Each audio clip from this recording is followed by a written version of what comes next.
नीतीश कुमार के दिरीना दोस्त उपेंद्र कुशवाहा ने जेडीयू को अलविदा कर दिया। इससे बिहार की सियासत और खुसूसी तौर पर मुसलमानों की सियासत पर क्या असर होगा? जनता दल राष्ट्रवादी इसको कैसे देखता है?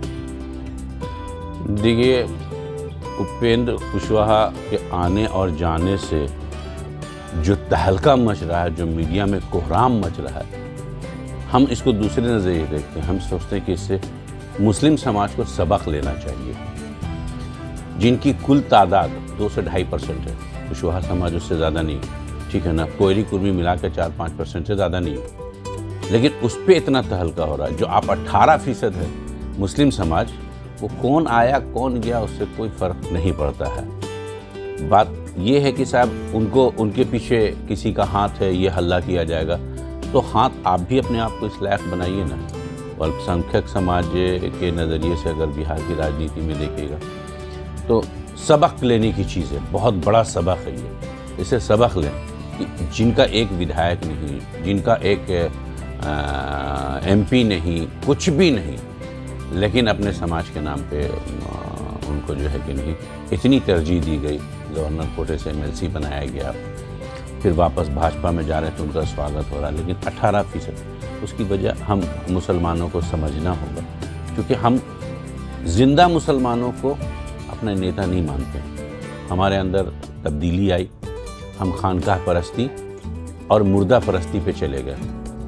हम ये एक तरह से शक्ल बदली हुई है बुत परस्ती की, और तो हम परस्ती पे हम चले गए कि साहब हम उनसे मांग रहे हैं जो खुद देने के लायक नहीं है, और जो करने लायक है हम उसको नहीं मानते। तो ऐसी हालत में कौम को और ज़्यादा तबाही आनी है।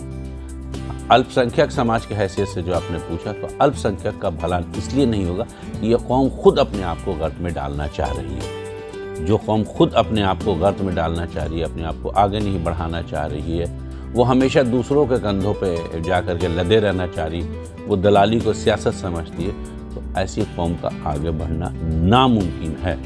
बिहार की राजनीति में मुसलमानों की हैसियत हमेशा से दबी हुई थी, अब और दब रही। अब तो इनको कोई पूछता नहीं, मंच पे बैठाना तो दूर की बात, पूछता नहीं। इनका काम है जूते ढोना नेताओं का, दलाली करना, और जो चीज़ सप्लाई का हल्ला होता है वही समझिए। इससे ज़्यादा इन्हें अपनी हैसियत इसलिए कि आवाम जो है ना, वो आवाम ही बदल गई है। वो इस्लामिक नज़रिए को नहीं समझती है, लीडरशिप को नहीं समझती है। उसके साथ ये मुश्किल ये है कि साहब वो मुर्दों का खूब ये करेगी, मर जाएंगे तो उनके लिए कुछ 2 लाइन बोल देंगे, लेकिन जो जिंदा लोग होंगे और मुत्तहिद करके अपनी लीडरशिप कायम करने की बात करेंगे, उसमें नहीं करेंगे। लगता है कि उनको इसमें कुछ कुर्बानी भी देनी पड़ सकती है। ये उससे बड़ी बड़ी कुर्बानियाँ दे देंगे, लेकिन छोटी सी कुर्बानी अगर देनी पड़े मुत्तहिद होने के लिए, तो वो उस कुर्बानी को देने को तैयार नहीं। मुस्लिम नज़रिए से इसमें कोई फ़र्क नहीं पड़ेगा।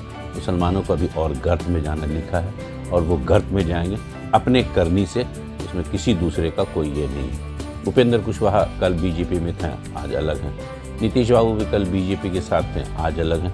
तो वो तो इस करवट से उस करवट जाते हैं और आते हैं, इससे बहुत ज़्यादा फ़र्क नहीं पड़ेगा।